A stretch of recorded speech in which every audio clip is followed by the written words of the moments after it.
What's good? What's good?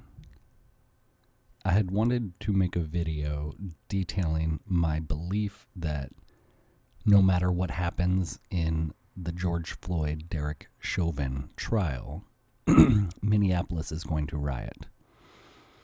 I guess it's too late because riots have been erupting across the country. If Chauvin is found guilty, people will feel vindicated. If he is found innocent, they will feel betrayed. No matter what, there is an underlying angst and frustration that is affecting most Americans. Left, right, center. Americans are unhappy. And they have good reason to be. Each side has some merit to what they're bringing to the table. Unfortunately, we are so divided as a population, and I believe that division is partially manufactured. I believe tribalism is something that is encoded in our DNA from thousands and thousands and thousands of years of primitive living. It is something that technology and the evolution of modernity have brought to the surface for us to address. It's all connected to the evolution of our collective consciousness that is on the horizon, I believe. So when I talk of individual revolutions contributing to the major revolution, this is where we're at.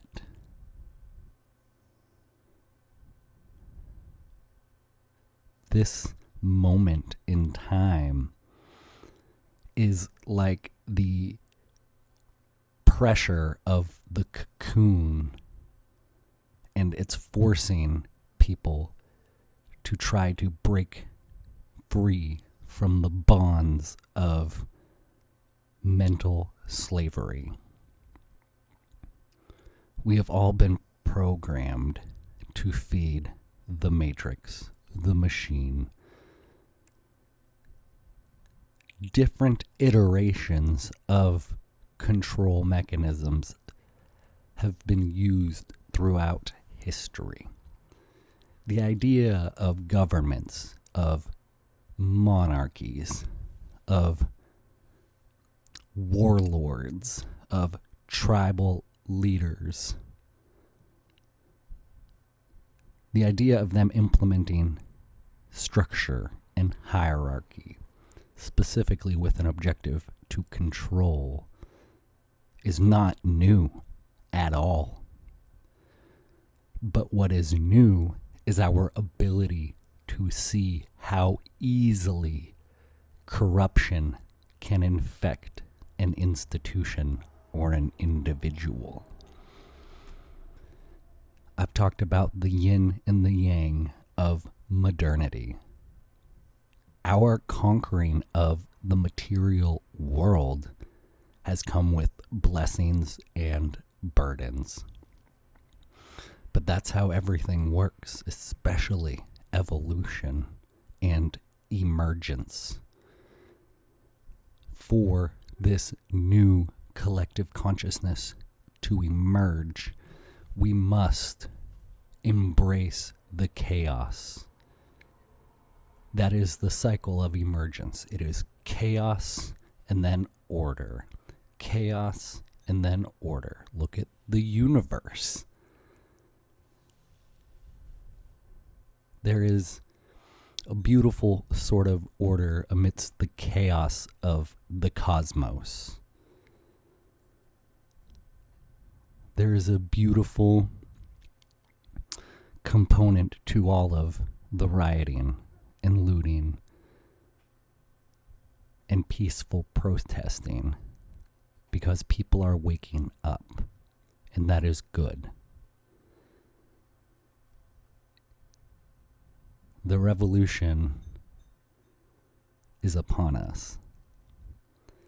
And if we can get past the divide and conquer tactics of our ruling class and elites and begin to find some common ground amongst our angst, we will be able to unite for a common goal.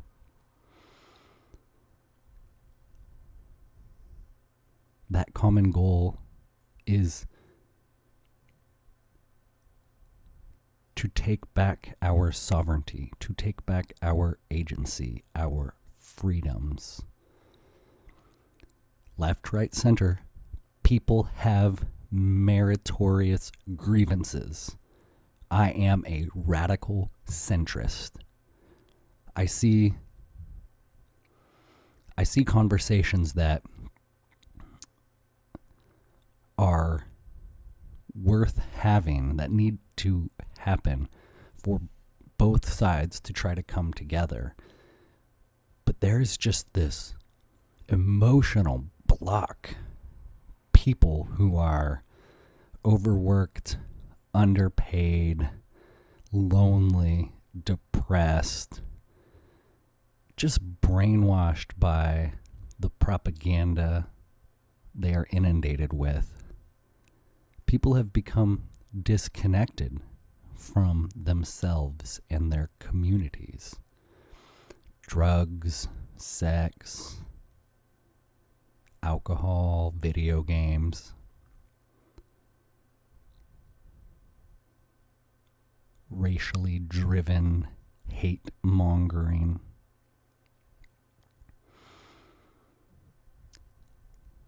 This was inevitable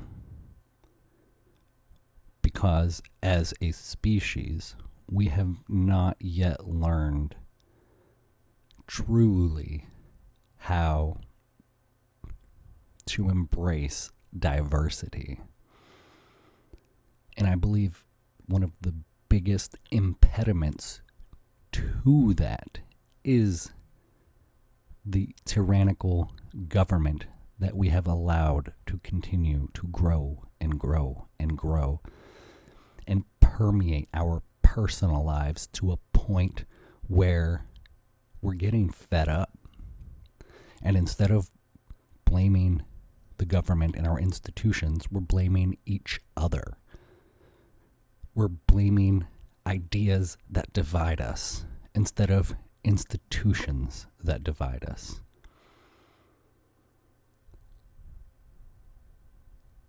I hope that things do not get too violent. I really, really worry about that. That's partially why I do this, because I'm trying to help mitigate that future. I already knew we were going to see these riots.